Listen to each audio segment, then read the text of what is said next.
friends. Thank you for joining us this evening. I'm your host, Zen Garcia. He that giveth his mind to the law of the Most High, and is occupied in the meditation thereof, will seek out the wisdom of all the ancient, and be occupied in prophecy. He will keep the sayings of the renowned men, and where subtle parables are, he will be there also. He will seek out the secrets of grave sentences, and be conversant in parable. He shall serve among great men, and appear before princes. Welcome, friends. I'm your host, Zen Garcia. This is Secrets Revealed here on Truth Frequency Radio. And I believe, Rob, are you there, brother? I am here. Got in at the Okay. last second. Okay, right on. I was wondering, didn't know if you had answered or not, but good thing. So how's your week been, brother?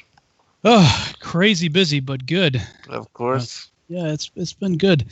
I was looking into the writings of Abraham some more after our show last week, Mm-hmm. and it's quite the interesting text. Of course, I can see why people might poo-poo it because of its affiliation with Joseph Smith.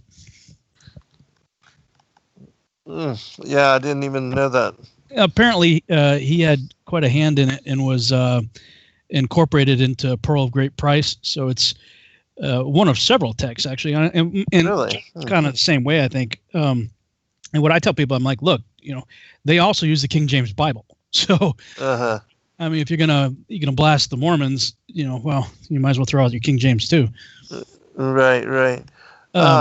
Well, yeah, that is interesting. So, did you find out anything else with regard to?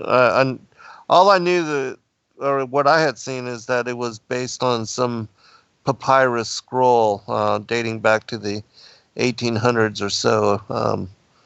But what'd you find out? Yeah, that is true. But apparently, from what I gathered, he was like one of the only ones that had any surviving remnants of this parchment. Mm. And he acquired it, and I guess had a hand with the translations of it and whatever. But then there was some. Again, this is going back to like the day after we did our show last week. So forgive me if I'm not getting all the details right, but it seems like there was a fire or something that destroyed whatever manuscripts there were. So I guess there's some fragments that have survived in other libraries or whatever, but that was just some of the stuff that I'd seen on it. But other than that, I mean, I'm like we talked about last week, it's has a lot of validation with the Book of Joshua. I mean, it's practically word for word. I mean, it in terms of what we read last week with the furnace and everything. Right. Yeah, there's some really interesting aspects to the manuscript, especially when you consider that in the New Testament where Christ says, before Abraham was I am, and how in some of the other testaments they, like especially in the Targum, it speaks about the word of the Lord as being interactive with not only Abraham, but even Adam and the other patriarchs and prophets all throughout the generations. And we see that even in this particular manuscript, that there is a allusion to and relationship of the word of the Lord with Abraham and his family. As they are led forth and brought out of kind of the bondage in the same way that the Israelites were, under Pharaoh, hymns, as far as contending with Nimrod. Mm-hmm. Yeah. The other thing that I saw this past week that caught my attention, I wanted to get your take on it, was because there's kind of this growing movement of people that are becoming preterists. Really? Yeah. I didn't even know that was the thing. I thought it was the other way around. No, But, I'm seeing that's interesting. yeah, I'm seeing a a surprising number of people headed that direction, with amillennialism and everything. And like I mentioned names, but there are people that also that are going Really? that. Now, Brian Godawa had gone that route quite some time ago. And he was studying under a guy named Gentry. I can't think of his first name. Ken Gentry, maybe, something like that. And anyway, he sent, and Jared Cressman was entertaining a lot of this stuff too. So Jared Cressman's been doing like a series of interviews with Brian, and I also did, I think, 3 or 4 interviews with him on all this. Just like you with Serpent Seed and stuff. So I'm like, okay, I've been this my whole life, but I'll give you a fair hearing. Right. And at least at the time when Brian and I did this was over a year ago, I think.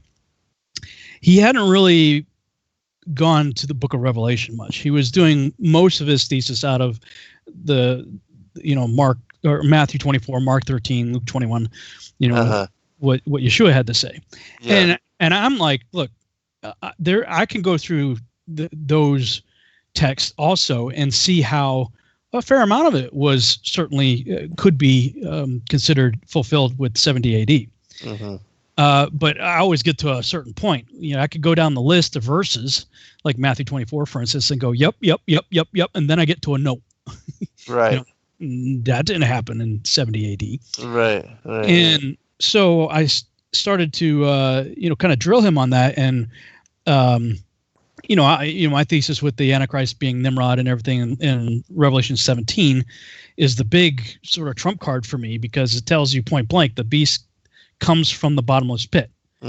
So right off the bat, I'm not looking for anybody coming from Kenya, from Hawaii or the Vatican or New York or a U.S. president. I'm looking for a dude coming up out of the bottomless pit, which isn't open to the fifth trumpet. Right. So, but in Revelation 17, it also talks about the 5 have fallen and 1 now is, and 1 shall come and his reign shall be short. And it says the beast that thou sawest was and is not and is the 8th, who is of the 7. So he's part of the 7. The 5 fallen, 1 now is, and 1 is yet to come. He's one of those characters, and yet he's coming from the bottomless pit. Well, so this past week I was really kind of gnawing at me, seeing a lot of these people going the preterist route, and I'm like, guys, like when I interviewed Brian, he made a really good case for the Caesars, that there had been 5 Caesars prior. Now, of course, they have to demand an earlier writing date for the Book of Revelation. Most in the preterist camp, somewhere 60, 65 AD usually. Whereas the more, I would say, popular consensus is about the 90 AD time frame. And so I'm like, a preterist needs it to be 65 AD for it to fulfill 70 AD. Right. If it's written in 90 AD, then the entire theory of preterism is completely obliterated. I should just throw it out the window. So I was aware that one of the early church fathers had written that John wrote during the reign of Domitian, which in fact would be in the 90 time frame. Interesting. So I was like, okay, I'm going to go back and look at. So this was like, I think Thursday or Friday of last week. I'm like, I'm going to just start diving into the early church fathers. And I wanted to look at anything I could find prior to Constantine. So Irenaeus was the first that I found to have said that it was written in the reign of Domitian. Well, Irenaeus, he was discipled by Polycarp, who was a disciple of John, who wrote Revelation. So I'm like, okay, this dude right here was discipled by the guy who was discipled by the guy who wrote Revelation. We're 2 degrees of separation here. Right. Because the other thing I wanted to find out was how much of the church fathers believed in a premillennialist worldview, that the millennium hasn't come yet, the tribulation is yet to happen, and they're looking for an antichrist. So I found that pretty much all of them were that mindset. Everybody that I looked at that mentioned it anyway. But what really intrigued me And I wrote a lengthy blog on this on September 28th. If you haven't seen it yet, I can send you a link to it. Yeah. But the Didache, that's written contemporary with the Gospels. I mean, that, or at least some of the writings of Paul, perhaps. Someplace it dates anywhere between 50 and roughly 120 AD. So it's easily one of the earliest writings outside of the New Testament. And it complements the New Testament. But in chapter 16, which is the final chapter of it, it's talking about waiting and watching for false prophets and antichrist and stuff like that. So, this is the earliest of the early church writings, would be the Didache. In fact, many of the early so-called church fathers thought that it should be considered canon. But since the dating and authorship of it was contested, they decided not to put it in the New Testament. So this would be, arguably the first writing outside of the New Testament to have been written, in line with the New Testament. So then I started looking into other characters, and Justin Martyr writes about an end times Antichrist, and he's 100 to 165 AD. So he's post 70 AD. And then Irenaeus is 130 to 202 AD. But the problem with Irenaeus that the preterists will point to try to invalidate his testimony is he says that Jesus lived to 50 years of age. Now, of course, that automatically contradicts. That's what I said. I'm like, what? Let me see if I can find that real quick. In book 5, I think it is book 5, chapter 22. Yeah. But when the way he says it though, is he's like, look, I'm not just telling you this. I heard it from people that hung out with John, that Jesus lived to 50. And, of course, when we look in the Gospels, we see that, Luke records him as about the age of 30, he's baptized, and then he starts his ministry. Right. And there's an interesting study, by the way. I don't know where you are on this, whether he had a 3-year ministry or a 1-year ministry. I have historically been of the mindset of a 3-year ministry because there's 3 Passovers mentioned in the gospel. But Michael Rood was the first to get me to start to question that a bit.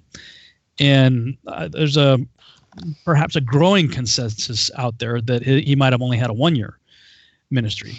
And there's that passage in Isaiah, the acceptable year of our Lord, and different things that they would point to in that regard. But either way, you have him dying on the cross, presumably if he got baptized when he was 30, then anywhere from 31 to 33 years of age, right, he was crucified. And then we see in Acts, was it chapter 1, that after he rose from the dead, he hung around for 40 days and then ascended. And then we have Pentecost, 50 days. So, with that, I'm like, well, where does this guy come up with 50? And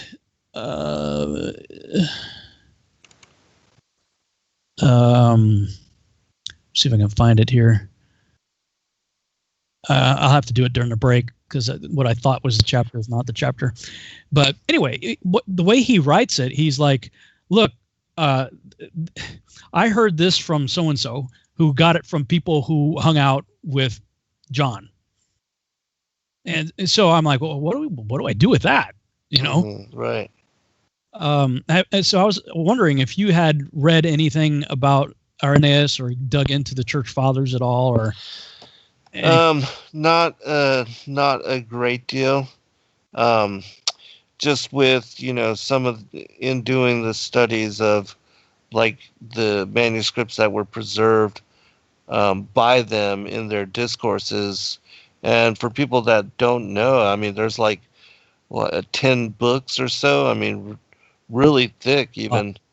Yeah, there's a lot of material of the discourses and the writings and the dialogues of the church fathers as they're speaking about certain manuscripts, and like a lot of even the Great Commission series that we have out, there's 30 plus manuscripts in those 3 books, and a lot of that material is from the Ante-Nicene, the dialogues of the church fathers and their discussions, and a lot of manuscripts were preserved by them in those discourses. And so I've read and studied that material, but not so much as far as, a lot of specific to the church fathers and to, the things that they, but I have done some, but just not, when it comes to reading all 10 books, I certainly haven't done that. Yeah, there's a lot. While you were talking, I found it. It's Against Heresies is the name of the book, or series of books, I guess, because he did several books under that title. So it's Irenaeus Against Heresies, Book 2, Chapter 22, Verse 5.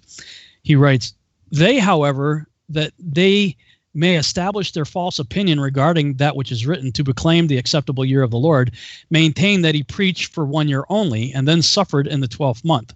In speaking thus, they are forgetful to their own disadvantage, destroying his whole work, and robbing him of that age which is both more necessary and more honorable than any other, that more advanced age, during which also as a teacher he excelled all others. For how could he have had disciples if he did not teach? And how could he have taught unless he had reached the age of a master? For when he came to be baptized, he had not yet fulfilled his 30th year, but was beginning to be about 30 years of age. For thus Luke, who has mentioned his years, has expressed it, quote, now Jesus was, as it were, beginning to be 30 years old, end quote, when he came to receive baptism. And according to these men, he preached only 1 year reckoning from his baptism. On completing his 30th year, he suffered, being in fact still a young man, and who had by no means attained to advanced age. Now, that first stage of early life embraces 30 years, and that this extends onward to the 40th year, everyone will admit. But from the 40th and 50th year, a man begins to decline towards old age. This is where he says, which our Lord possessed while he still fulfilled the office of a teacher, even as the gospel and all the elders testify.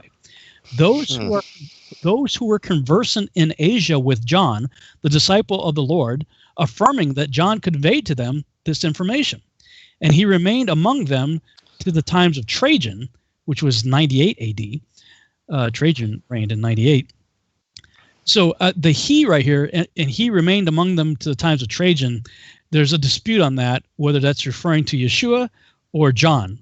As I read this, I'm thinking the antecedent here is John, because it says confirming what John had conveyed to them, and he remaining among them to the times of Trajan. So I'm assigning that to John. Others assign it to Yeshua. Some of them, moreover, saw not only John, but the other apostles also, and heard the very same account from them that Yeshua lived to 50, and bear testimony as to the validity of the statement. So whom then shall we rather believe, whether such men as these, or Ptolemaeus, who never saw the apostles, who never even in his dreams attained to the slightest trace of an apostle? I'm like, what do we do with that? Right.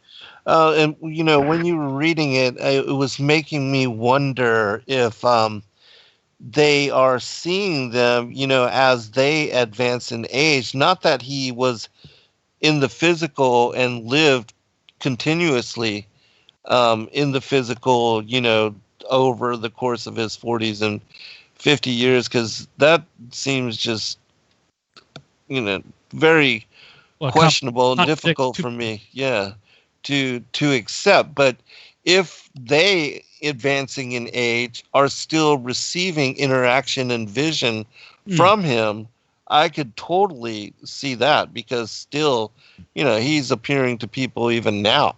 And so if that's the case, then that would make more sense to me than his being in the physical continuously through his 40s and 50s. That certainly, I would have difficulty in. Yeah, agreed, for sure. I guess my question is, though, here's a guy who is, what we are talking about here would be considered heresy. If right, yeah, and yet his book is titled "Against Heresies." And right. The book is against the heresies of the Gnostics. I mean, that's what that's the reason for the book in the first place. And yet he's saying, look, he's not saying it though. He's not saying this. He's saying, I'm getting this from guys who were conversant with John in Asia and who also saw other apostles. So to your point, though, if we extend into the writings of Paul, who had his vision on the road to Damascus, and then later went and spent 3 years in Arabia, and some say that he went there and was tutored by Yeshua himself at Mount Sinai. Then, and John also, if John had his revelation, as Irenaeus says, in the time of Domitian in 90 AD, right? Then that's quite some time afterwards. Yes, we're talking 60 years later, right. 90 AD. But in his glorified body, would he age?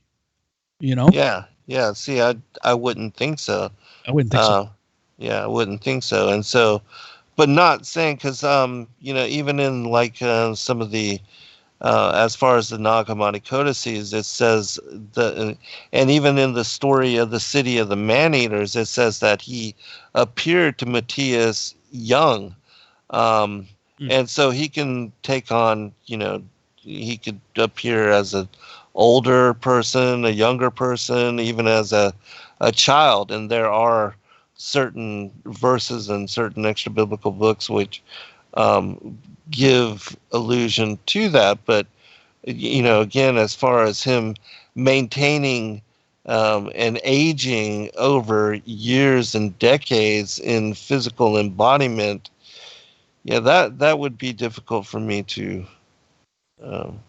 because I don't read and see that in all the other places and all the other books and all the other studies. Yeah, well, same here. Except that this is Irenaeus. Right. You know what I mean? It's like, right. I don't know, but so this has been the rabbit hole that I've been spiraling down into since all through the weekend and the last several days. And I'm probably going to reach out to Dr. Singenis. We have our disagreements, obviously, in cosmology, but he's Captain Catholic. So if there's anybody who might have an apologetic for what is revered as a Catholic saint, one of the earliest, in fact, it would probably be him. I'd be curious as to see what apologetic people out there might offer. And I'm not going to read all of it either, but verse 6 continues to expand on this. Again, I put the link in the chat room for people. This is Irenaeus Against Heresies, Book 2, Chapter 22, verses 5 and 6. Because in verse 6, he starts arguing about when he was talking with the Pharisees, and he says that, your father Abraham rejoiced in my day, and they're like, you're not 50 years old yet. Right. And you say Abraham. And so Irenaeus is saying if he was only 30, they wouldn't have made a 20-year jump, and saying you're not even 50 yet. In other words, the implication is the Pharisees recognize him to be in his mid to late 40s. Mm-hmm. Instead of saying, you're not even 40 yet, because if he was 30 to 33, as the Gospels seem to indicate, they would be like, you're 7 years shy of 40, but instead this jump to 50. So he's using that as an internal witness to his argument. I'm like, I don't know. I don't know what to do with it. Yeah, right. Like I didn't have enough to do with everything else. But it's just been one of these things that's been kind of gnawing at me. And then I found another guy. Oh man, we're about ready to go to break. Victorinus, I think is how you say his name. Let's see if I can find him. He was writing about. He's the first to write an extensive commentary on the book of Revelation. Victorinus of Pateo, from the mid 200s to 30. He died in 304 A.D. And he's the first to write an extensive commentary on the book of Revelation. And when he got to chapter 17, talking about the five who had fallen, now He also reckons that the one who now is has to be Domitian. He says in verse 10, and there are 7 kings, 5 have fallen, one is, and the other is not yet come. And when he comes, he will continue a short time. This is his commentary. The time must be understood in which the written apocalypse was published, since then reigned Caesar Domitian. But before him had been Titus, his brother, and Vespasian, Otho, Vitellius, and Galba. These are the 5 who have fallen. One remains, under whom the apocalypse was written, Domitian to wit. The other has not yet come, speaks of Nervo, and when he has come, he will be for a short time, for he did not complete the period of 2 years. So he reckons, like the preterists do, that the Revelation 17 is talking about Caesar's. However, he's writing after 70 AD. He's writing after Domitian, and he's in a futurist camp. You know, and he like right. Yeah. Oh. All right, we'll pick it up on the other side. Be right back, everyone.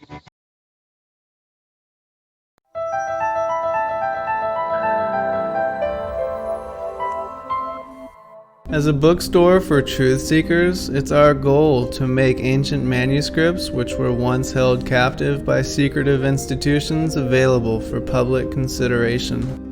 In our generation, where wisdom has increased as Daniel the prophet foretold, we have access to many of the testimonies our early church brethren were persecuted for preserving. After being hidden for centuries, these manuscripts have been leaked from various sources throughout the earth, and it's our goal to gather these sources into printable form to make available for all who seek the ancient way. If you're looking to deepen your studies of the biblical narrative, find these ancient manuscripts and more at sacredwordpublishing.com. Many truth seekers are constantly studying alone. But there is a place where we can come together. The Digital Readers Club is our online ecclesia meant for those who've forsaken churchianity, but still want the closeness of a family to study with. Join us every Saturday at 7 p.m. Eastern Time to put together the puzzle pieces of truth scattered throughout the ancient scriptures. Every day, questions arise. Are the stories in the Bible true? What if I told you that there are hundreds of confirming witnesses, which give intricate detail to the stories in the Bible? Have you ever found yourself deep in the rabbit hole with questions that no one seemed to have the answers to? Join us every other Friday at 9 p.m. Eastern Time for our Ask Me Anything series with author and researcher Zen Garcia, as he sheds light on the mysteries which have us all searching together.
Hello, friends. Thank you for joining us this evening.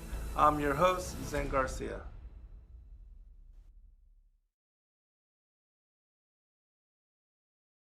All right, welcome back, everybody. Just want to really quickly state that Destiny Lab, the people that did the song before Ezekiel's Will, they have released a new album. And so if people are interested or wanting to support them, just search Destiny Lab. Let me turn it back over to you, Rob, so you can finish up your point and what you were talking about before break. Cool. Yeah, thanks. I'll make it quick so we can get back into our study here. But I pulled it up for people to check out too. I also sent you the link in Skype. So if you check your Skype message, you'll see the link to the blog that I'm referring to. Okay. So this Victorinus guy, he wrote the first extensive commentary, kind of verse by verse. It's kind of like what we're doing here, with Genesis. He did a verse commentary of the book of Revelation. And so he understood the five that have fallen, one that now is, and one that shall come in terms of Caesars. But what astounded me, let me back up a little bit and say that Eusebius, who's widely recognized as an early church father historian, 260 to 340 AD, who wrote about the history of Christianity and what followed the time of the apostles, he also placed the book of Revelation in the time of Domitian. So I've got a whole thing on that. And then there's a chart for people who talked about a date at the time of Domitian versus those who would place it in the time of Nero. There's only one, three that hint at a Nero date, but there's much more for Domitian date. But this other guy shows up. Let me see if I can find him here. Commodianus, I think is his name.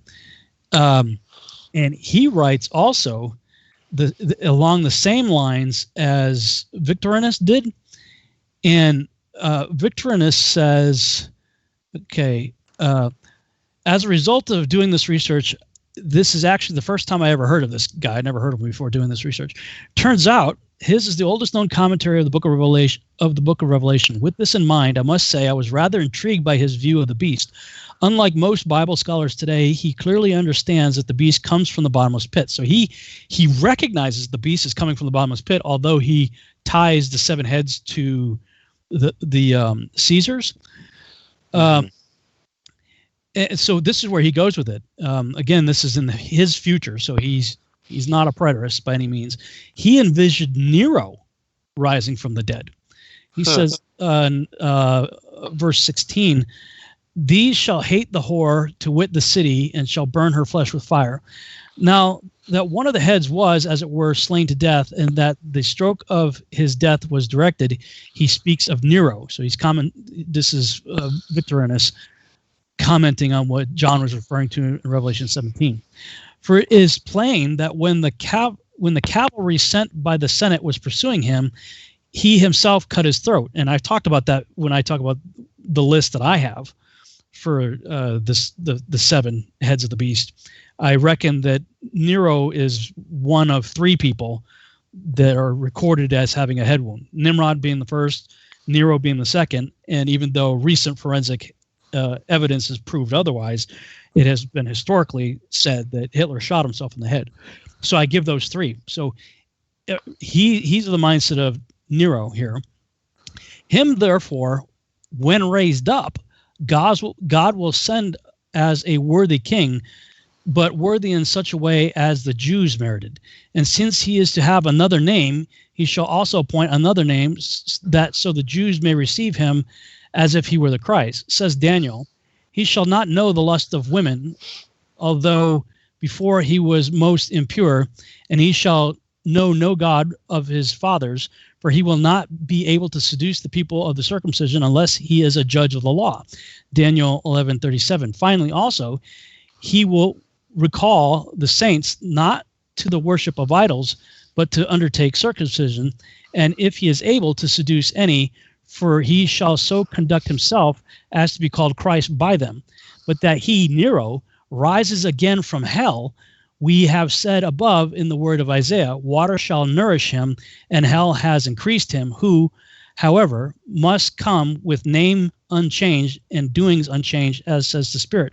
And then I continued to dig, and I found another guy, Commodian, I don't know how to say his name, Commodianus, something like that. He wrote in a book called Fathers of the Third Century, The Instructions of Commodianus, the following quote.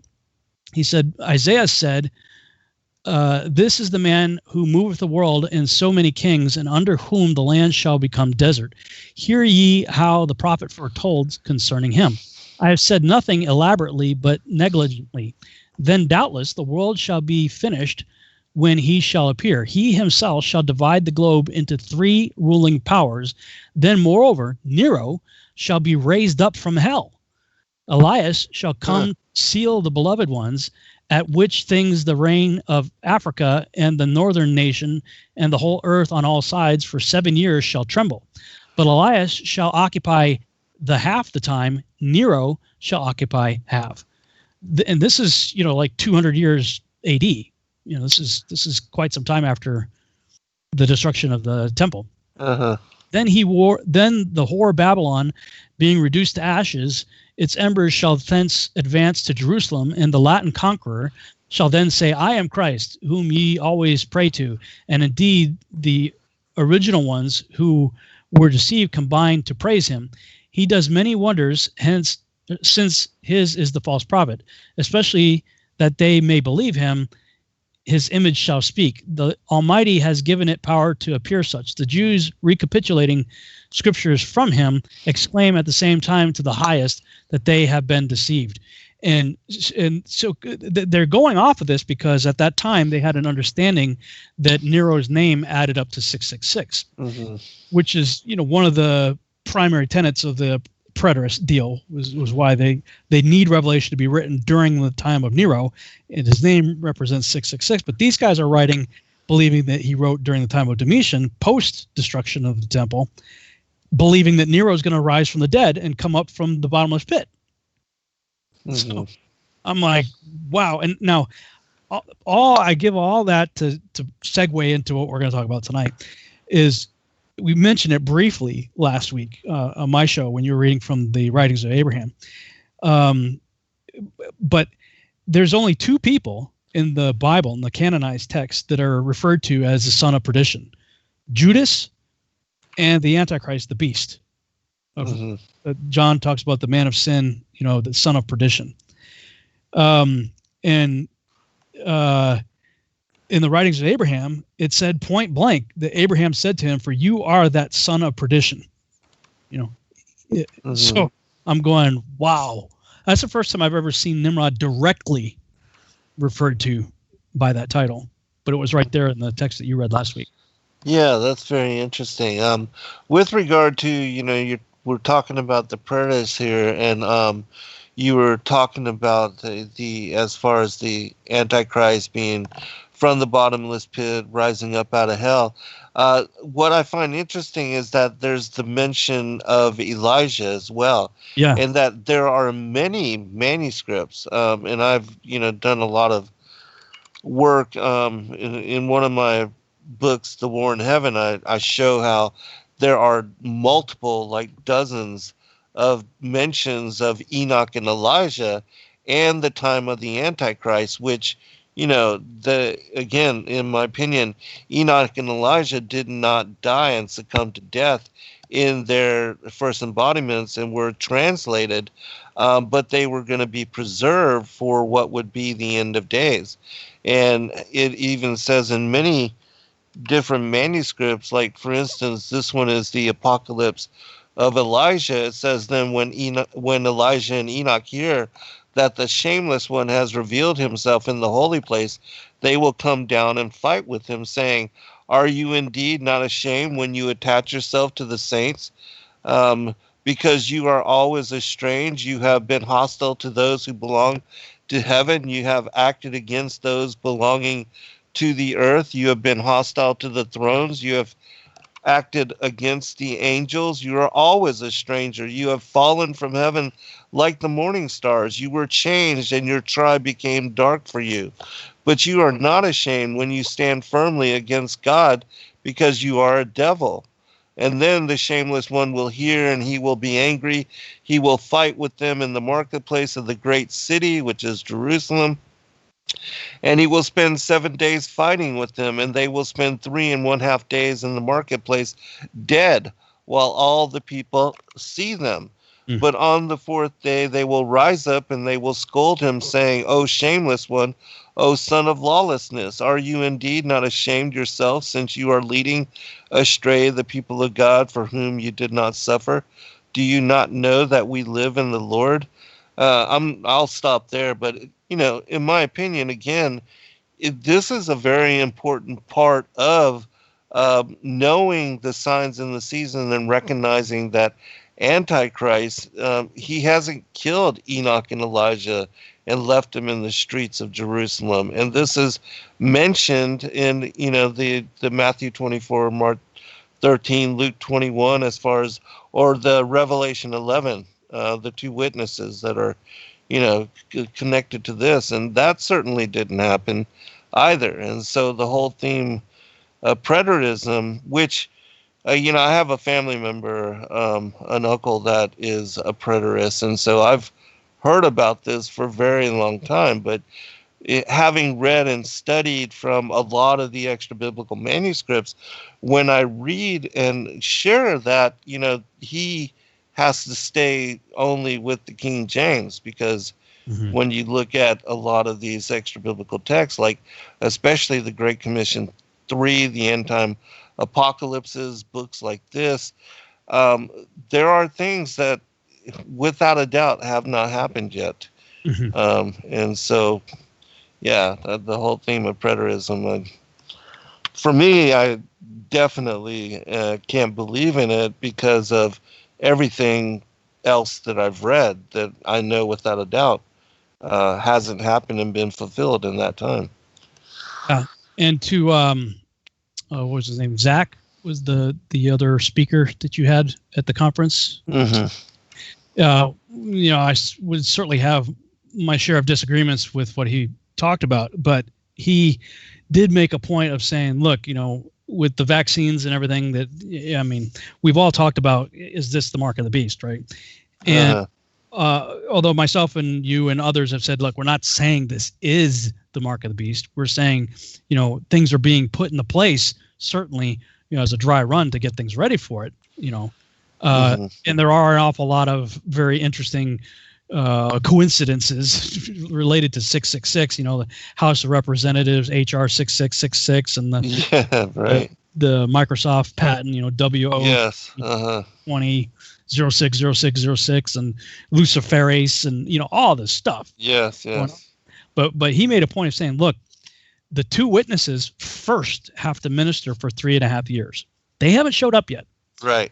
And it's going to be a significant ministry. And like you, I'm of the very firm opinion, whether it's Enoch and Elijah or somebody else, that they are two people. It's not the Jews and Christians or right. It's not an allegory for entire people groups. It's two individual human beings that do these things. And I'm in the mindset when I was looking at, I think it was Victorinus, his commentary, one of them recognizes the same thing I did with Zechariah chapter 4, that the exact same terminology is used of the two olive branches and lamps that stand before the Lord of the whole earth. And the way Revelation 11 describes the two witnesses is verbatim the way the high priest Yeshua and Zerubbabel are described in Zechariah chapter 3 through 5. So, being that they are described identically in those two passages, I'm of the mindset that they're probably the two witnesses, but that doesn't negate the return of Elijah. I have a problem believing you could have two witnesses and Elijah. As far as Enoch goes, he remains the wild card, in that regard. And you're certainly bringing out lots of texts that say, well, at least that's what they believe. Right. that it's Enoch and Elijah. But whatever the case may be, whoever these two, will know when they come, who they are. And right. Until they show up, we're not advanced that far into the timeline of the end times yet. When they show up, start the clock. You got 3.5 years, right. And then when they're killed, you got 3.5 more years, and then it's game over. Mm-hmm. Yeah, absolutely, I agree. So, back to the son of perdition, the story of Nimrod with Abram. We ended on my show by saying, since I read from Genesis chapter 12 in the King James, that you were going to read from Genesis 12 in the Targum. In the Targum, right. And then I'll pick up in the Joshua account, which parallels what you read in the writings of Abraham. Okay. All right. Let me go ahead and share screen here. If I can remember how to do that. It's on the bottom of the screen of the Skype. There's the 3 dots. It's to the left of the 3 dots. Okay. 3 dots or more. Or it may be in the 3 dots, depending on your screen. But it's down on the bottom. It says share screen. Oh, okay. Here we go. All right. Cool. All right. The Targum. All right. Chapter 12 of the Aramaic Targum. And the Lord said to Abram, Go thou from thy land, separate thyself from thy kindred, go forth from the house of thy father. Go into the land which I will show thee, and I will make thee a great people, and I will bless thee, and magnify thy name, and thou shalt be blessed. Jerusalem, and I will constitute thee a great people, and I will bless thee, and Abram shall be strengthened with many blessings. And I will bless the priests who will spread forth their hands in prayer and bless thy sons. And Biliam, who will curse them, I will curse, and they shall slay him with the mouth of the sword. And in thee shall be blessed all the generations of the earth. Jerusalem. And I will bless him who blesseth thee, and he who curseth thee shall be accursed, and in thy righteousness shall all the generations of the earth be blessed. And Abram went according as the Lord had spoken with him, and Lot went with him. And Abram was the son of 75 years at his going forth from Haran. And Abram took Sarah his wife, and Lot his brother's son, and all the substance which they had acquired, and the souls whom they had proselytized in Haran, and went forth to go to the land of Canaan. And they came to the land of Canaan, Jerusalem, and the souls of the proselytes. And Abram passed through the land unto the place of Shechem, unto the plain which had been showed, Jerusalem, the plain or valley of vision, which that's interesting. That's also mentioned in the writings of Abraham as well. And the Canaanites were then in the land, for the time had not yet come that the sons of Israel should possess it. And the Lord was revealed unto Abram, and said, To thy sons will I give this land. And he builded there an altar before the Lord, who was revealed to him. And he went up from thence to a mountain which was eastward of Bethel, and outspread his tent, having Bethel on the west, and Ai on the east. And he builded there an altar before the Lord, and prayed in the name of the Lord. And Abram migrated, going and migrating unto the south. And there was a famine in the land, and Abram went down into Mizraim to be a dweller there, because the famine was strong in the land. And it was as he approached to enter the limit of Mizraim, and they had come to the river, and were uncovering their flesh to pass over, that Abraham said to Sarah his wife, Behold, until this I have not beheld thy flesh, but now I know that thou art a woman of fair aspect. It will be, therefore, when the Mizrahi see thee and view thy beauty, that they will say, This is his wife, and they will kill me, and thee will keep alive. Say, I pray, that thou art my sister, that it may be well with me for thy sake, and that my life may be spared on thy account. And it was when Abram had entered Mizraim, the Mizrahi saw the woman to be very fair, and the princess of Pharaoh beheld her, and praised her to Pharaoh, and the woman was conducted to the royal house of Pharaoh in Jerusalem, and the woman was conducted to the palace of Pharaoh.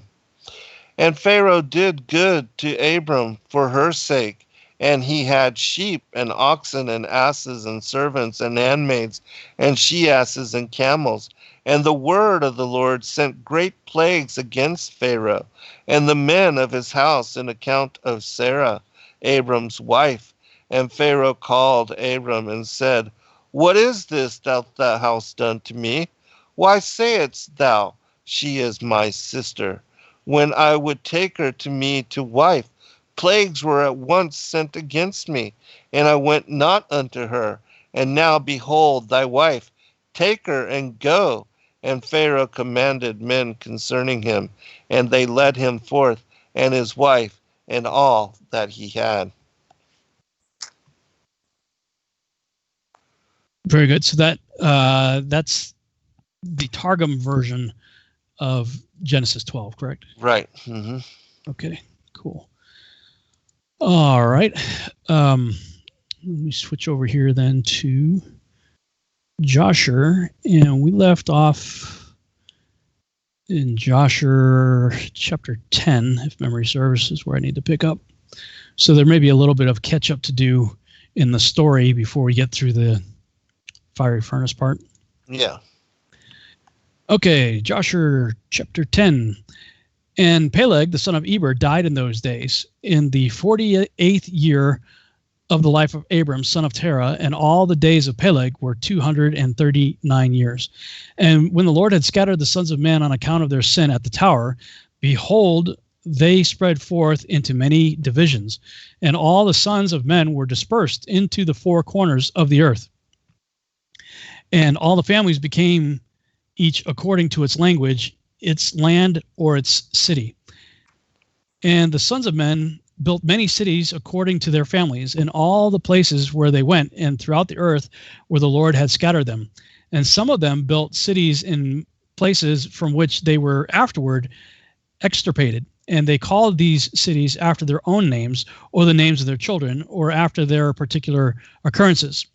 And the sons of Japheth, the sons of Noah, went and built themselves cities in the places where they were scattered, and they called all their cities after their names, and the sons of Japheth were divided upon the face of the earth into many divisions and languages. And these are the sons of Japheth according to their families: Gomer, Magog, Medai, Javan, Tubal, Meshach, and Tiras. These are the children of Japheth according to their generations. And the children of Gomer, according to their cities, were Frankum, who dwell in the land of Franza. I guess that's France, it sounds like to me, by the river of Franza, by the river Sina. And Dr. Ken Johnson really goes into some elaboration on this for people who are interested. He really breaks all this down and shows who went where and when in his book, Ancient Post-Flood History. That's by Dr. Ken Johnson of his website's biblefacts.org. So you can check that out if you want to go into more detail. And the children of Raphath are the Bartonim, who dwell in the land of Bartonia by the river Leda, which empties its waters in the great sea Gihon, that is Oceanus. So that's interesting, because I had talked about before that in the Joshua account, it says the river Gihon had created a pre-flood flood. Before the flood of Noah, Gihon had overflowed and flooded a third of the land of Eden, which, if my calculations are correct, that's the Mediterranean Sea.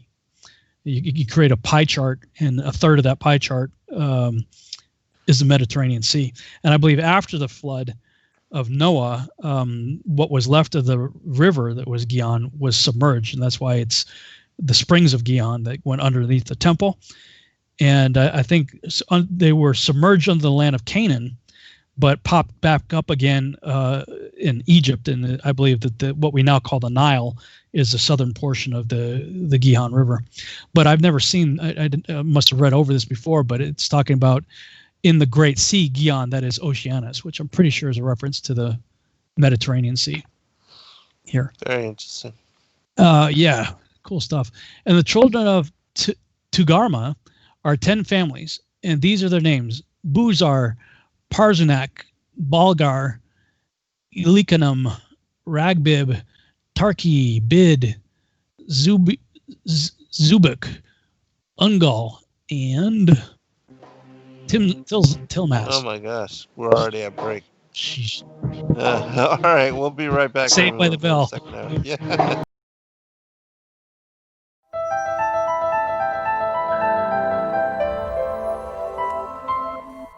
As a bookstore for truth seekers, it's our goal to make ancient manuscripts which were once held captive by secretive institutions available for public consideration.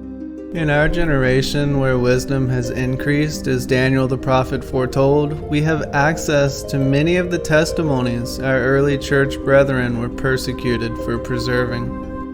After being hidden for centuries, these manuscripts have been leaked from various sources throughout the earth, and it's our goal to gather these sources into printable form to make available for all who seek the ancient way. If you're looking to deepen your studies of the biblical narrative, find these ancient manuscripts and more at sacredwordpublishing.com.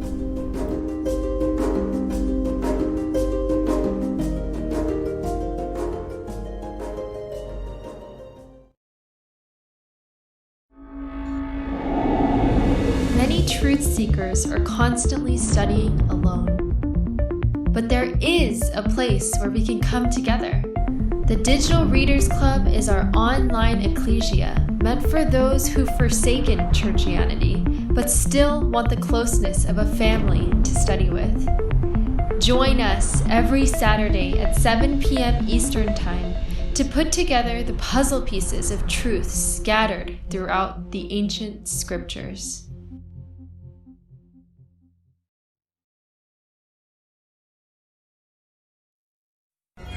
Every day, questions arise. Are the stories in the Bible true? What if I told you that there are hundreds of confirming witnesses? which give intricate detail to the stories in the Bible. Have you ever found yourself deep in the rabbit hole with questions that no one seemed to have the answers to? Join us every other Friday at 9 p.m. Eastern Time for our Ask Me Anything series with author and researcher Zen Garcia, as he sheds light on the mysteries which have us all searching together.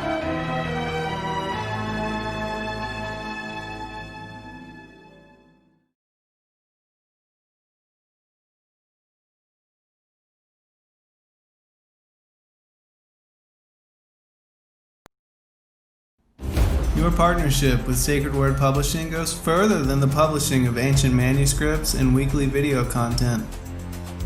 You also make a huge impact across the earth in orphanages in Myanmar, India, Uganda, and Kenya.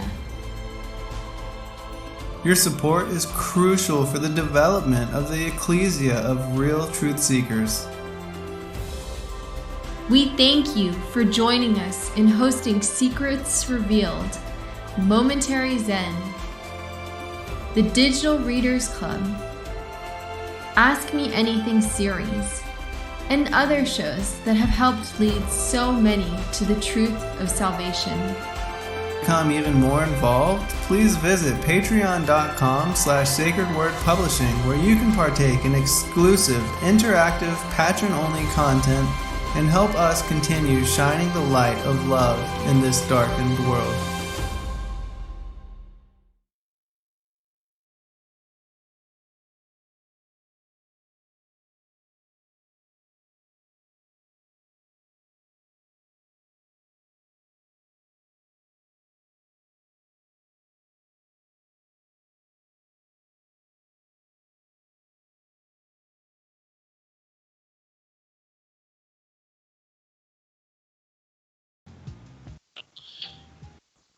All right, welcome back, everybody, for second hour. And as per usual, the time is flying by. And so, yeah, I'll turn it back over to you, Rob, so you can finish up. Okay. Yeah, I got stuck with all the names. Right. Oh boy, here we go. All right. Picking up where I left off there, talking about Tilmaz. All these spread and rest in the north and built themselves cities. And they called their cities after their own names. Those are they who abide by the rivers Hithla and Italak unto this day. I'm supposing that might have something to do with Italy, maybe. But the families of Angoli, Balgar, and Parzanak, they dwell by the great river Dubni, and the names of their cities are also according to their own names. And the children of Javan are the Javanim, who dwell in the land of Macedonia, and the children of Mediar are the Orlum that dwell in the land of Kherson, and the children of Tubal are those that dwell in the land of Tuscana by the river Pishia. And the children of Mishak are Shishbajni, and the children of Tiras are Rashash, Kushni, and Angolis. All these went and built themselves cities. Those are the cities that are situated by the sea Jabus, by the river Kura, which empties itself in the river Tragan. And the children of Elisha are the Alminim, and they also went and built themselves cities. Those are the cities situated between the mountains of Job and Shebathmo, and of them were the people of Lombardy, who dwell opposite the mountains of Job and Shebathmo, and they conquered the land of Italia and remained there unto this day. And the children of Chittim are the Romim, who dwell in the valley of Canopia by the river Tibrio. And the children of Dudonim, I wonder if that's similar to the Dudiel, where Azazel is. Mm-hmm. Dudonim. Good, yeah. Dudonim. I wonder if there's any kind of, beyond a linguistic tie, I wonder if there's an actual tie there. They dwell in the cities of the Sea of Gihon in the land of Bordna. These are the families of the children of Japheth, according to their cities and languages, when they were scattered after the tower, and they called their cities after their names and occurrences, and these are the names of all their cities according to their families, which they built in those days after the tower. And the children of Ham were Cush, Mitzrayim, Put, and Canaan, according to their generation and cities. And these went and built themselves cities, and they found fit places for them, and they called their cities after the names of their fathers, Cush, Mitzrayim, Put, and Canaan. And the children of Mitzrayim are the Ludim, Anamim, Lahabim, Naphtuchim, Pathrusim, Kasluchim, and Kaphturim, 7 families. All these dwell by the river Sihor, that is the brook of Egypt, and they built themselves cities and called them after their own names. And the children of Pathros and Kazlok intermarried together, and from them went forth the Pelishtim, the Azathim, and the Gerarim, the Githim, and the Ekronim, and all 5 families. These also built themselves cities, and they called their cities after the names of their fathers unto this day. And the children of Canaan also built themselves cities, and they called their cities after their names, 11 cities, and others without number.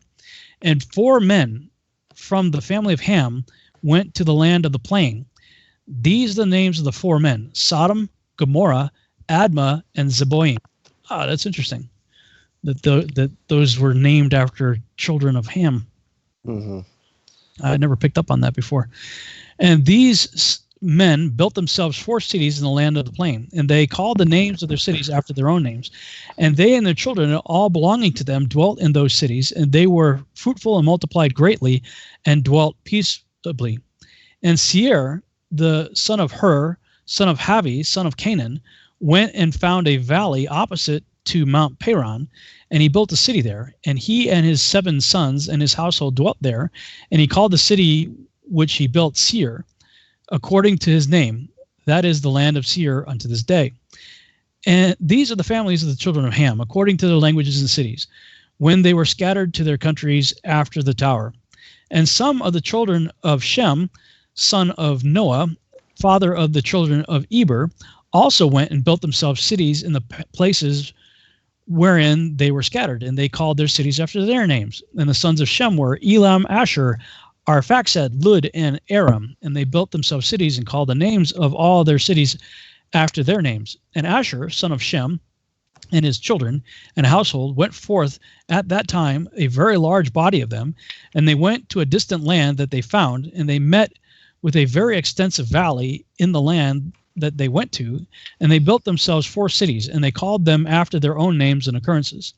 And these are the names of the cities which the children of Asher built: Nineveh, Resen, Kelek, and Rehobother. And the children of Asher dwell there unto this day. And the children of Aram also went and built themselves a city, and they called the name of the city Uz, after their eldest brother, and they dwell therein. That is the city of Uz to this day. And in the 2nd year after the tower, a man from the house of Asher, whose name is Bela, went from the land of Nineveh to sojourn with his household wherever he could find a place. And they came until opposite the cities of the plain against Sodom, and they dwelt there. And the man rose up and built there a small city, and called its name Bela, after his name. That is the land of Zoar unto this day. And these are the families of the children of Shem, according to their language and cities, after they were scattered upon the earth after the tower. And every kingdom, city, and family of the families of the children of Noah built themselves many cities after this. And they established governments in all their cities in order to be regulated by their orders. So did all the families of the children of Noah forever. Chapter 11. And Nimrod, son of Cush, was still in the land of Shinar, and he reigned over it and dwelt there, and he built cities in the land of Shinar. And these are the names of the 4 cities which he built, and he called their names after the occurrences that happened to them in the building of the tower. He called the first Babel, saying, because the Lord there confounded the language of the whole earth, and the name of the second he called Erech, because from there God dispersed them. And the third he called Echad, saying there was a great battle in that place. And the 4th he called Calna, because his princes and mighty men were consumed there, and they vexed the Lord. They rebelled and transgressed against him. And when Nimrod had built these cities in the land of Shinar, he placed in them the remainder of his people, his princes, and his mighty men that were left in his kingdom. And Nimrod dwelt in Babel, and there renewed his reign over the rest of his subjects, and he reigned securely. And the subjects and princes of Nimrod called his name Amraphel, saying that the tower and princes and men fell through this means. And if memory serve, Amraphel, it means sayer of darkness, or dark sayer, something like that. I'll have to look it up. Interesting. I think that's what that name means. So he's the Amraphel of the Genesis 14 war. And notwithstanding this, Nimrod did not return to the Lord, and he continued in wickedness and teaching wickedness to the sons of men. And Mardon, his son, was worse than his father, and continued to add to the abominations of his father. And he called the sons of men to sin. Therefore, it is said, from the wicked goeth forth wickedness. At that time, there was war between the families of the children of Ham, and they were dwelling in the cities which they had built. And Kedorlaomer, king of Elam, went away from the families of the children of Ham, and he fought with them, and he subdued them. And he went to the 5 cities of the plain, and he fought against them, and he subdued them, and they were under his control. And they served him 12 years, and they gave him a yearly tax. At that time died Nahor, son of Serug, in the 49th year of the life of Abram, son of Terah. And in the 50th year of the life of Abram, son of Terah, Abram came forth from the house of Noah and went to his father's house. Abram knew the Lord, and he went in his ways and instructions, and the Lord his God was with him. And Terah his father was in those days still captain of the host of King Nimrod, and he still followed strange gods. And Abram came to his father's house and saw 12 gods. I got to pause here and say that at the Tower of Babel, when the languages when the people were dispersed into different languages, Abram was still in the house of Noah and Shem during that event.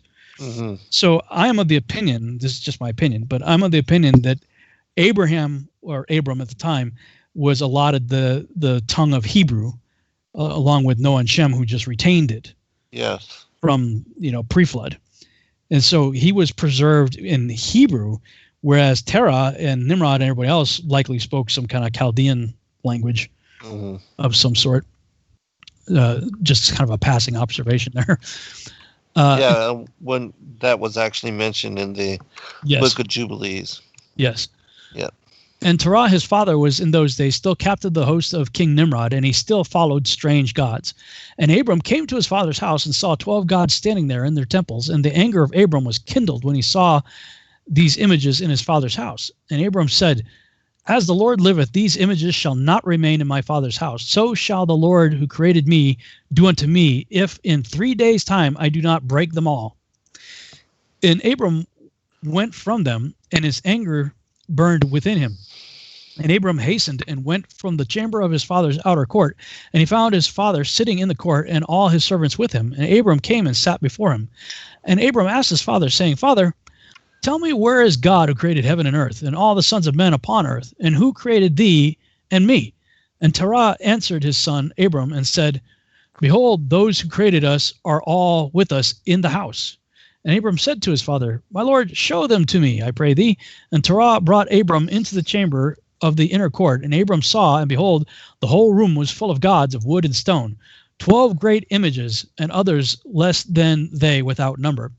And Terah said to his son, "Behold, these are they which made all thou seest upon earth, and which created me and thee and all mankind."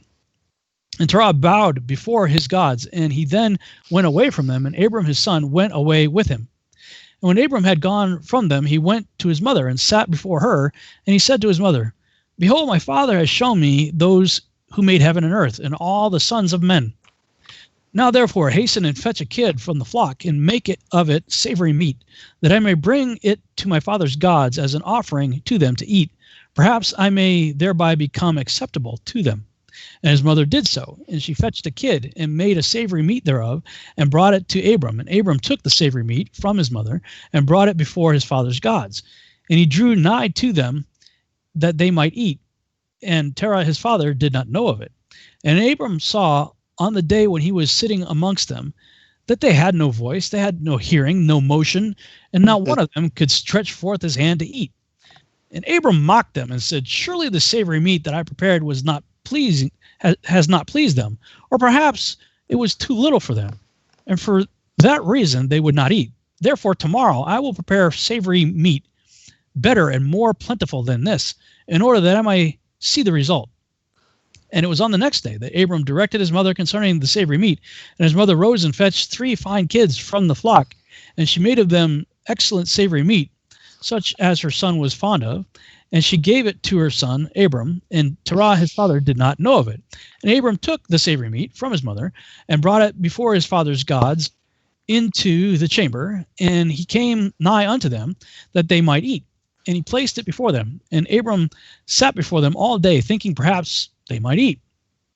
And Abram viewed them, and behold, they had neither voice, nor hearing, nor did one of them stretch forth his hand to eat, to the meat to eat. And in the evening of that day, in that house, Abram was clothed with the Spirit of God. And he called out and said, "Woe unto my father and this wicked generation, whose hearts are all inclined to vanity, who serve the gods, or serve the idols of wood and stone, which can neither eat, smell, hear, nor speak, who have mouths without speech, eyes without sight, ears without hearing, hands without feeling, and legs which cannot move. Like them are those that made them, and that trust in them." And when Abram saw all these things, his anger was kindled against his father, and he hastened and took a hatchet in his hand, and came unto the chamber of the gods, and he broke all his father's gods. And when he had done breaking the images, he placed the hatchet in the hand of the great god, which was there before them. And he went out, and Terah his father came home, for he had heard at the door the sound of the striking of the hatchet. So Terah came into the house to know what this was about. And Terah, having heard the noise of the hatchet in the room of images, ran to the room to the images, and he met Abram going out. And Terah entered the room, and found all the idols fallen down and broken, and the hatchet in the hand of the largest, which was not broken. And the savory meat which Abram his son had made was still before them. And when Terah saw this, his anger was greatly kindled, and he hastened and went from the room to Abram. And he found Abram his son still sitting in the house, and he said to him, What is this thou hast done to my gods? And Abram answered Terah his father and said, Not so, my lord, for I brought savory meat before them, and when I came nigh to them with the meat that they might eat, they all at once stretched forth their hands to eat before the great one had put forth his hand to eat. And the large one saw their works that they did before him, and his anger was violently kindled against them, and he went and took the hatchet that was in the house, and came to them and broke them all. And behold, the hatchet is yet in his hand, as thou seest. And Terah's anger was kindled against his son Abram when he spoke this. And Terah said to Abram his son in his anger, What is this tale that thou hast told? Thou speakest lies to me. Is there in these God's spirit, soul, or power to do all thou hast told me?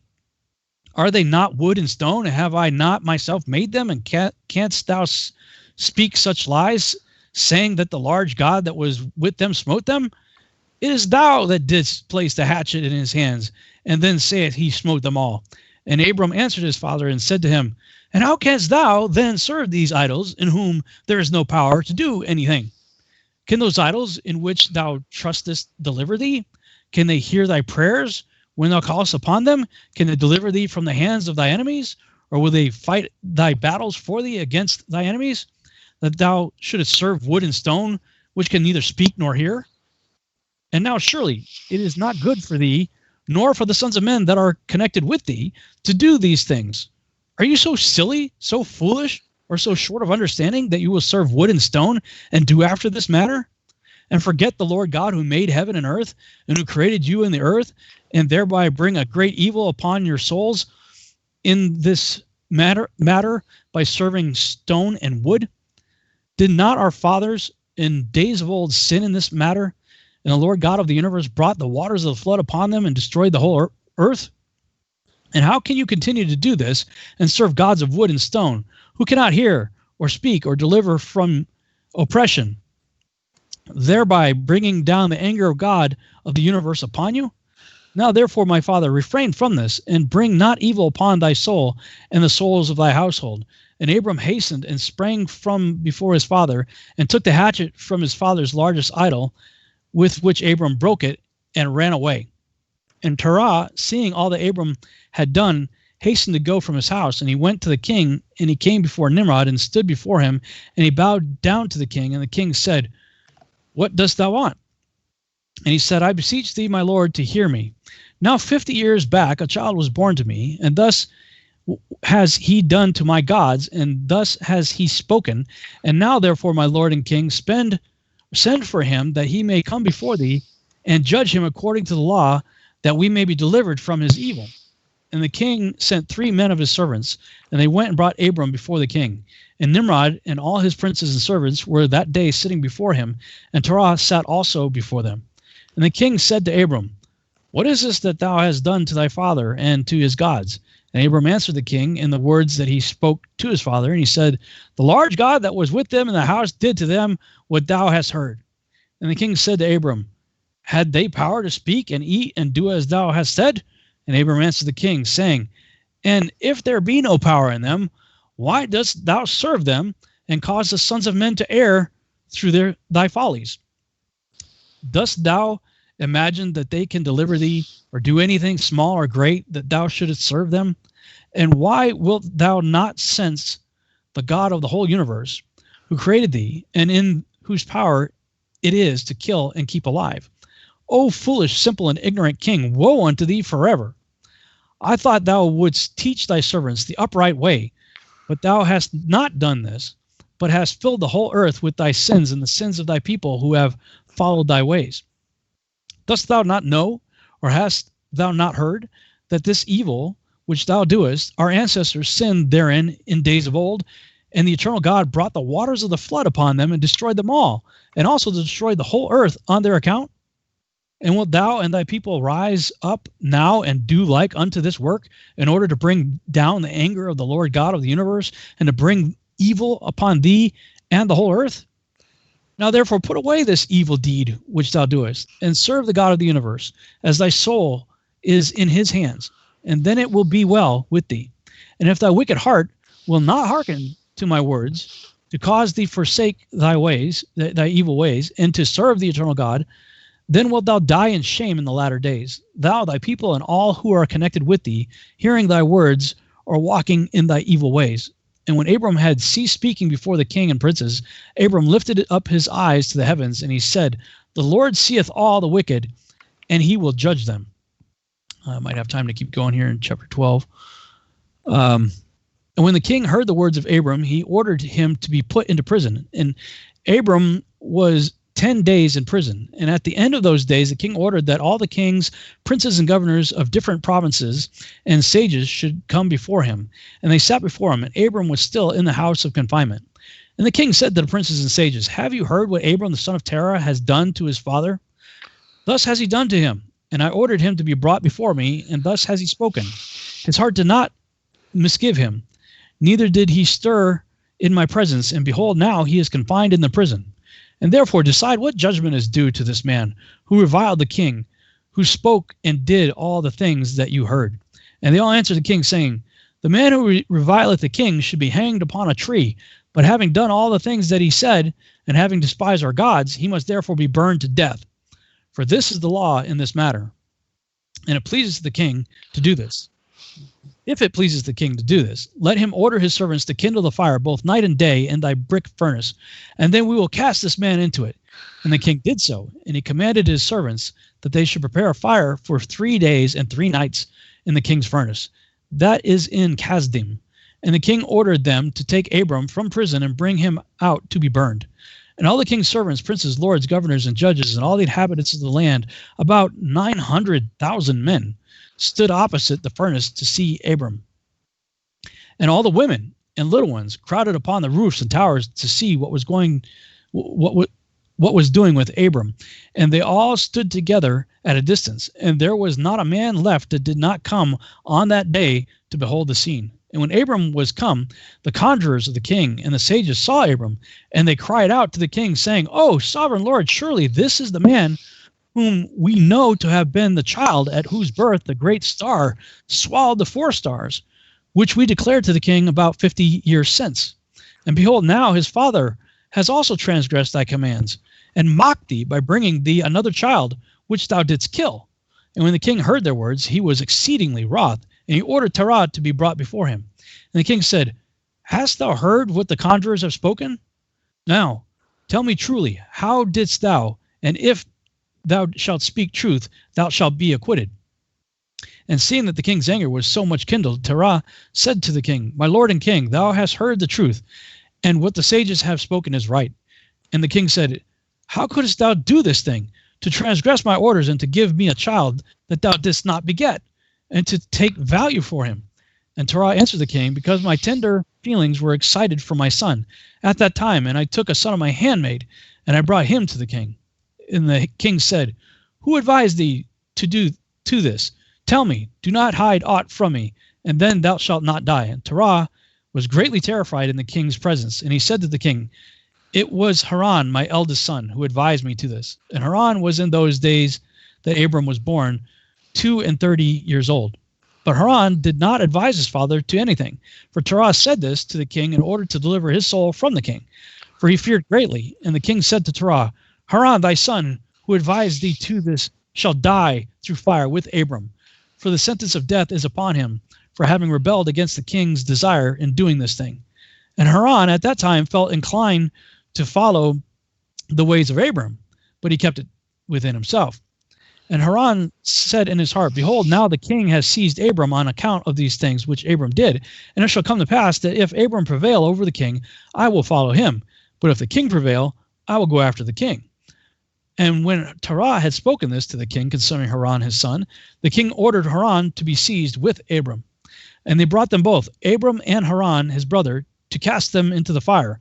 And all the inhabitants of the land and the king's servants and princes and all the women and little ones were there standing that day over them.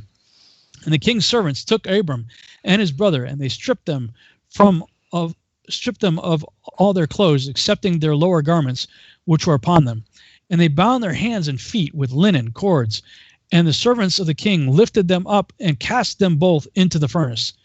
And the Lord loved Abram, and he had compassion over him. And the Lord came down and delivered Abram from the fire, and he was not burned.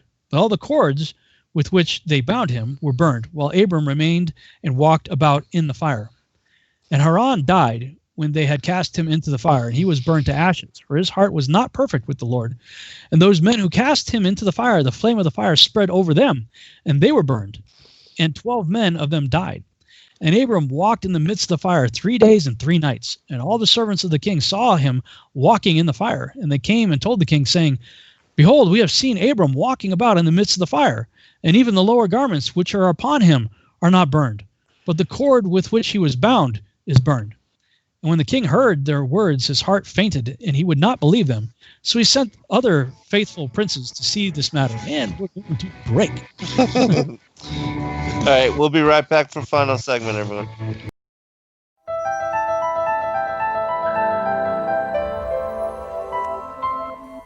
As a bookstore for truth seekers, it's our goal to make ancient manuscripts which were once held captive by secretive institutions available for public consideration.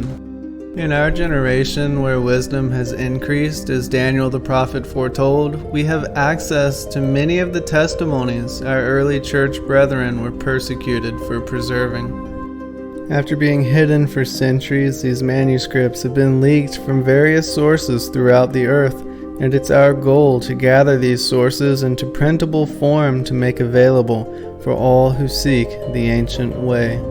If you're looking to deepen your studies of the biblical narrative, find these ancient manuscripts and more at sacredwordpublishing.com.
right. Welcome back, everybody, for our final segment.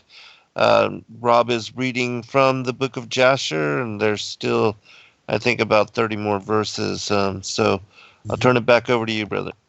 Okay, continuing where we left off in, I think this is chapter 12, I think. Mhm.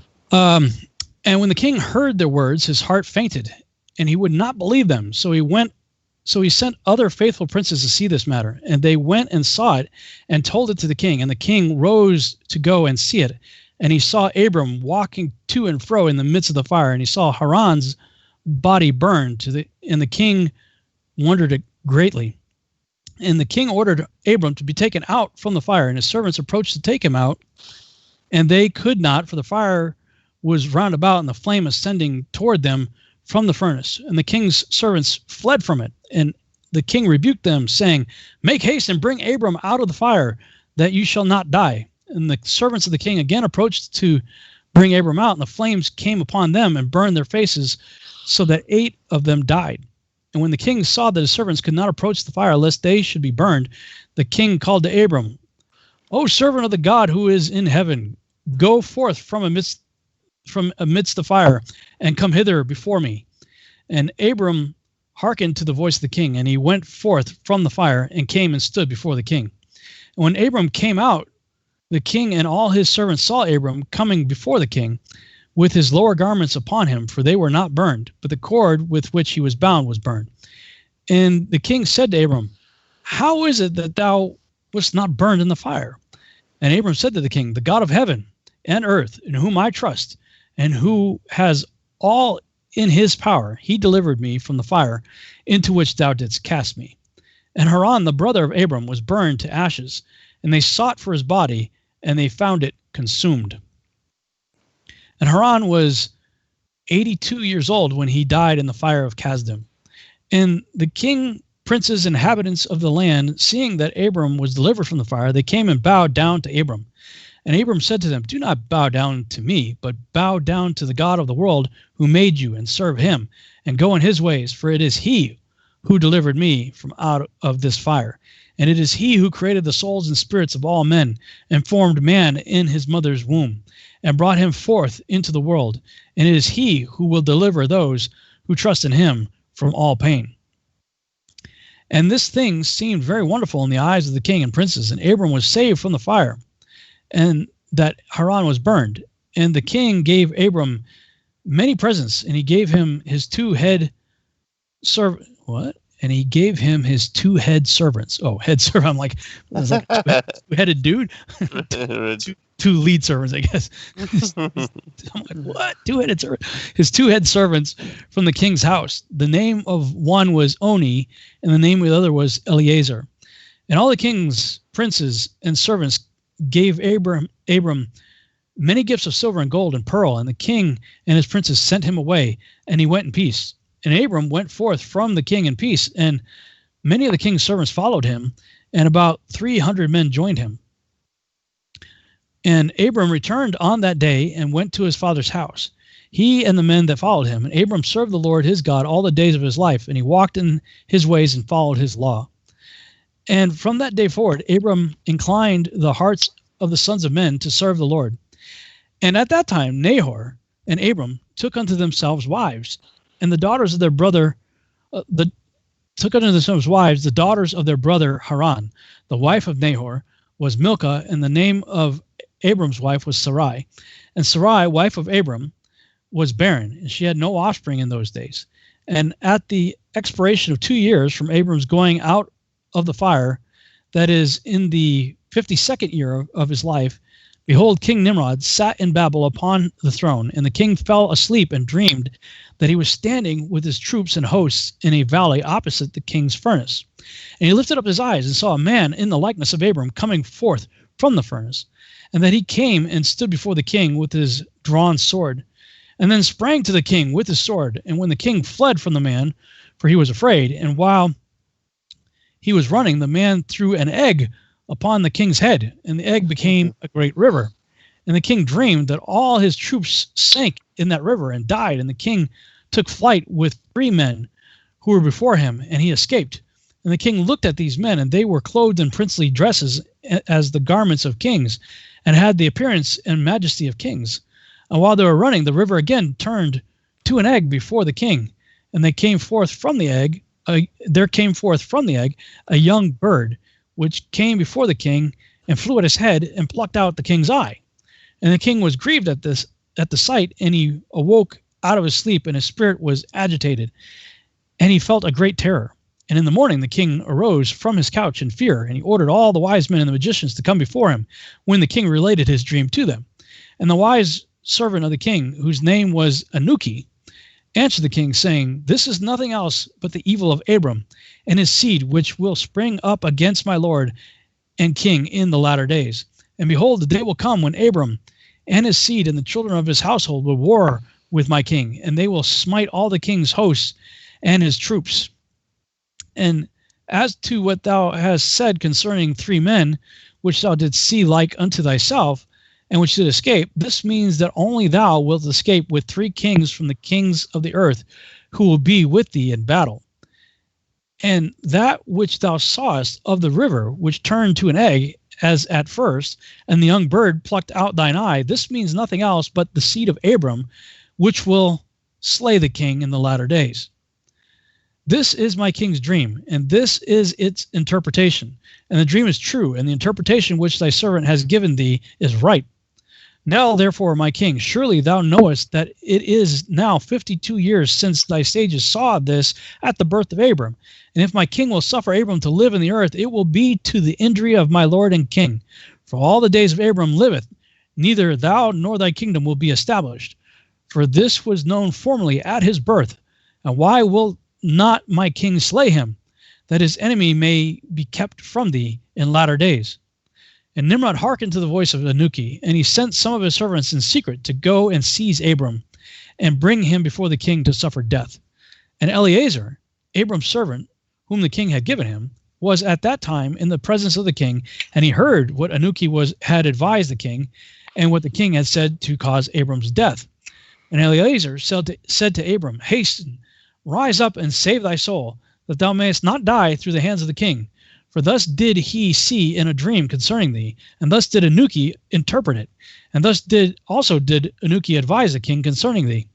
And Abram hearkened to the voice of Eleazar, and Abram hastened and ran for safety to the house of Noah and his son Shem, and he concealed himself there and found a place of safety. And the king's servants came to Abram's house to seek him, but they could not find him. And they searched throughout the country, and he was not to be found. And they went and searched in every direction, and he was not to be met with. And when the king's servants could not find Abram, they returned to the king, but the king's anger against Abram was stilled, as they did not find him. And the king drove from his mind this matter concerning Abram. And Abram was concealed in Noah's house for 1 month, until the king had forgotten this matter. But Abram was still afraid of the king, and Terah came to see Abram, his son, secretly in the house of Noah. And Terah was very great in the eyes of the king. And Abram said to his father, Dost thou not know that the king thinketh to slay me, and to annihilate my name from the earth by the advice of his wicked counselors? Now, whom hast thou here, and what hast thou in this land? Arise, let us go together to the land of Canaan, that we may be delivered from his hand, lest thou perish also through him in the latter days. Dost thou not know, or hast thou not heard, that it is not through love that Nimrod giveth thee all this honor, but is only for the benefit that he bestoweth all this good upon thee? And if he do unto thee greater good things, good than this, surely these are only vanities of the world, for wealth and riches cannot avail in the day of wrath and anger. Now therefore hearken to my voice, and let us arise and go to the land of Canaan, out of the reach of injury from Nimrod, and serve thou the Lord who created thee in the earth, and it will be well with thee, and cast away all the vain things which thou pursuest. And Abram ceased to speak, when Noah and his son Shem answered Terah, saying, True is the word which Abram has said unto thee. And Terah hearkened to the voice of his son Abram, and Terah did all that Abram said, for this was from the Lord, that the king should not cause Abram's death. I'll stop there just so maybe we can comment on some of this, because this is still within the limitations of what we covered in Genesis 12. Mm-hmm. I did find it interesting that the Torah just totally threw his oldest son under the bus. Right. Just like, for destroying his idols. Well, there must be something going on there, and it appears that what it said that Haran was starting to go the ways of Abram. Mm-hmm. Maybe he was mad at him. I mean, why else would he throw his oldest son under the bus to say? Oh yeah, right. This, Yeah, blaming him for advising him. Because I mean, he did that to save his own skin. Yes, right. So he didn't go in a furnace. Yeah, and in the writings of Abraham, it actually says that the Most High kind of placed that thought into his mind, and that it was because Haran didn't believe completely as Abram did, and so his punishment would be that he because he was faltering in his faith, that he would be judged for that. Yeah, it alluded to that. In the Genesis account, we see that Abram was called out of Ur of the Chaldees, which is where he was with his father, to Haran. Mm-hmm. And then from Haran down to Shechem. And I didn't get that far really here. That's chapter 13, where they end up in Haran, and they name the land Haran after the death of his son. And on the surface, there appears to be a discrepancy in age between when Abram's called out of Ur of the Chaldees and Haran to Canaan versus what the Joshua account says. But when I laid it all out in a timeline chart, what we end up seeing is that there were several trips back and forth. Okay. And we'll get to that in that later chapter. Although I did find it interesting that the Anuki, and I often wondered if that might have been where the Anunnaki whole thing came from. If there's, other than the sound of the word, if there's something more to it, if there's a connection there. Have you read or heard anything that might perhaps tie his advisors to the Anunnaki of the Sumerian? No, have not, but I haven't looked into it. But it would seem, as far as the Sumerian, that being that land, and Babylon being that particular kingdom, that there, probably is connection. I even think that the sons of Anak, that Anak is also in some manner connected to the Anunnaki, in some manner. Yeah, it could be. Well, that prophecy that was given over him about the bird that plucks out his eye, that's where I believe the all-seeing eye motif originates. And that it was his left eye that was plucked out. Very interesting. Well, certainly, that has become a symbol of the powers, principalities, the rulers of darkness, wickedness in high places, the whole Eye of Ra, and so that's an interesting history as well. Yeah, in the timeline chart I created called the Nimrod Abraham timeline. Let me see if I can pull this over here to show people. This is a timeline chart. You can get this chart if you're interested on BabylonRisingBooks.com. Click on the store tab and then look for digital files. You can get it there. And what I offer is the digital files that you can then take to like a Staples or a Kinko's or someplace like that, and print it. Yeah, they're 300 DPI files that they'll know what to do with, and they can print it out. It comes up to be like a 3-foot long banner when they do it. But in this timeline chart, I depict everything that I just read there, and I show the bust of Sargon, which I also think has a relationship to Nimrod, that's missing its left eye. So if you just Google the bust of Sargon, you'll see what looks like a Nimrod character head missing its left eye. And I tie all that together, and then I find I don't know if everybody can see this clearly enough on the screen here, but some of that writing kind of small. But so the Anuki said that represented one of the offspring of Abraham would kill him. So his left eye being plucked out signified his first death. And then if you look at Zechariah chapter 11, it says, "Woe to the worthless shepherd that leaveth the flock. The sword shall be upon his arm and upon his right eye. His arm shall be clean dried up, and his right eye shall be utterly darkened." That, I believe, is a prophecy of his second death in the last days. So right on. You have a prophecy of his first eye, prophesying his first death, and his second death in Zechariah chapter 11 upon his right eye.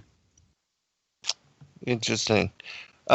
With regard to the timeline, I did forward you the information from the individual that we met at the conference. Yes, I got that. I did. Yeah. His name is Mark, and so I plan on doing a show with him sometime to give him a chance to present his material and the things that he's bringing forth in this. So that'll be interesting as well. But yeah. Speaking of shows, I listened to the show you did with Timothy Alberino. I think it was in 2016, and he brought out something interesting that I wasn't aware of regarding Nimrod and Baalbek. I was aware that Nimrod had rebuilt Baalbek, and he used giants to do it. Mm-hmm. And I quote a guy by the name of Michael Aloof from one of his books. And but Timothy also quoted him, saying that same scholar, I guess, had said that Baalbek was a pre-flood structure that had been originally built by Cain, and that it was rebuilt. Cain used giants to build it in the pre-flood world, and then Nimrod used giants to rebuild it in the post-flood world. Interesting. Really cool. I don't remember. Yeah, well, you don't remember Long time ago. Come on, dude. Right. You mean you slept a few times since then? Yeah. The thousands of shows that I've done since then, seemingly. Yeah. And books you've written and everything else. Right. But yeah, that was a good interview, man. That really enjoyed it. Go back and listen to it again because there's some good nuggets in there. But he was talking about the True Legends and the video series he was doing with Gen 6 Productions. Mm-hmm. Yeah, we were doing a number of shows, and and they were really very interesting. But unfortunately, he's not on board with the biblical cosmology, and when he found out I was a flat earther, that was pretty much the end of our association, unfortunately. But that's kind of funny because he seemed to be on board with serpent seed and pre-Adamic civilization. Right. Yeah, absolutely. It's like these guys, they're so close with so many of these things, with pre-Adamic civilization, with serpent seed, with the Nephilim, with Genesis 6, with all of that stuff, including Hollow Earth, but they won't take that next step. It's like if you use the exact same rationale that you use to justify all the other stuff that you believe, then you'd have to take the next step. Right. Same with Brian Godawa with the issue of preterism. He's like, I don't really care what the church fathers say, which is something I say too. I care what the scripture says. And I'm like, okay, welcome to the Flat Earth Society then, dude. Because in his own books, Brian Godawa has got some great books, both fiction and nonfiction books. But in his fiction books, he heavily annotates and puts footnotes for the real life stuff that he's basing his fiction on. And I had seen in several of his novels that he later takes those footnotes and turns them into a nonfiction book of just the research, behind the fiction. And I had seen early on that he very much acknowledged that both the biblical authors as well as everybody else in the ancient Near East had what we now call biblical cosmological worldview. Mm-hmm. And so I'm like, dude, he's like, no. So he pulled the Heiser, he's like, right. He recognizes that this is what the Holy Spirit inspired authors of scripture wrote, but then, going to default to this. Yes. Not going there. Scientific worldview. Yeah.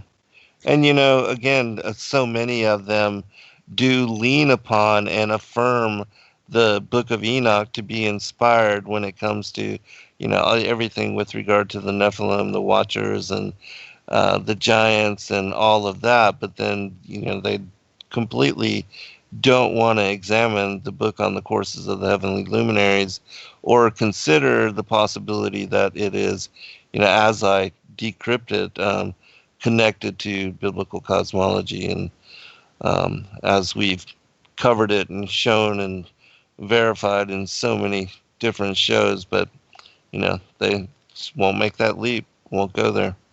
Well,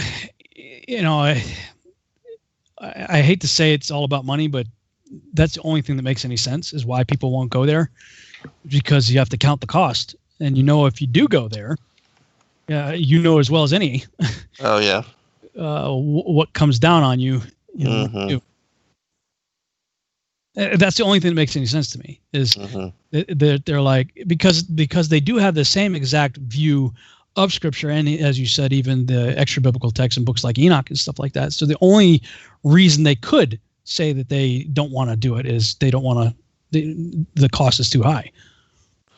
Yeah, and and again, with regard to the true research, it's not difficult at all to discover that there is no curvature. And if you're going to be honest to truth, and if you're going to stand for truth, I just, I don't get it, because we also had to pay the price, and maybe that's, why others are weary, because of the great condemnation that we went through and all of the judgments when we first came out and started speaking about, even examining these particular topics. But certainly we were put through the ringer on all of that, and cut loose from a lot of associations, and people won't, just like the whole thing with Timothy.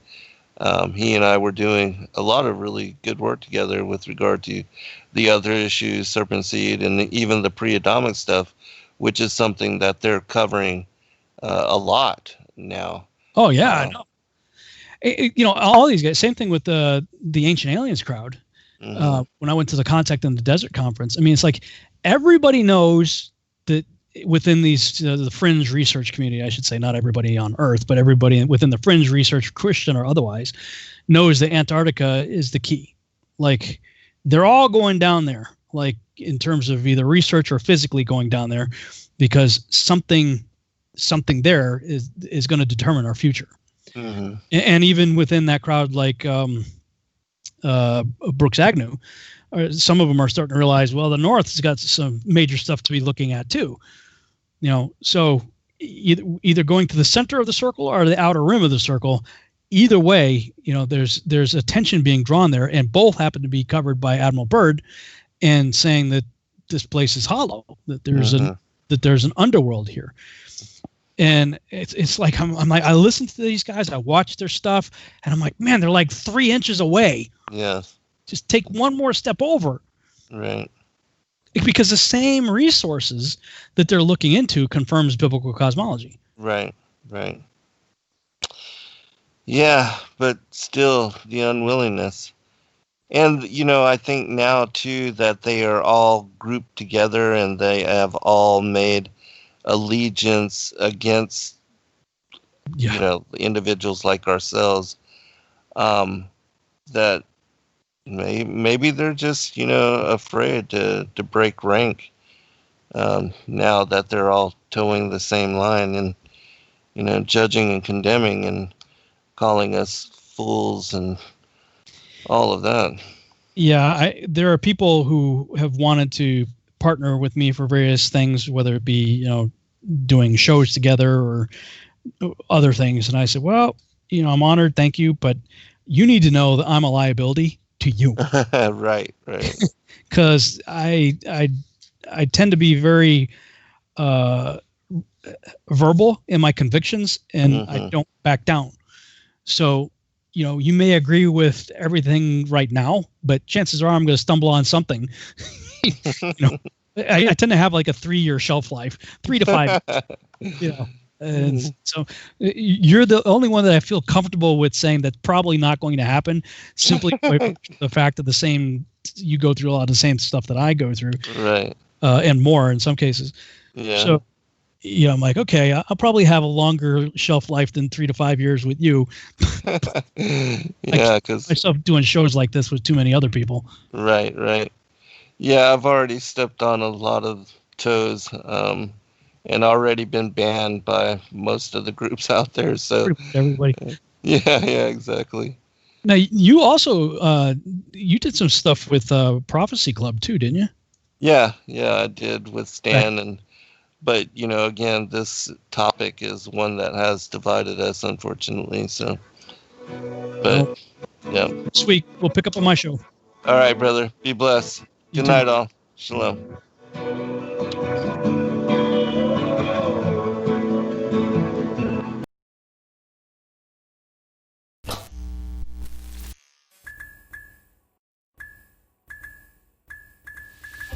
Thank you, everybody, for joining us for this video and this broadcast. We appreciate all of you and thank you for your patronage. Please do like and subscribe and share with your friends. God bless all of you in your seeking.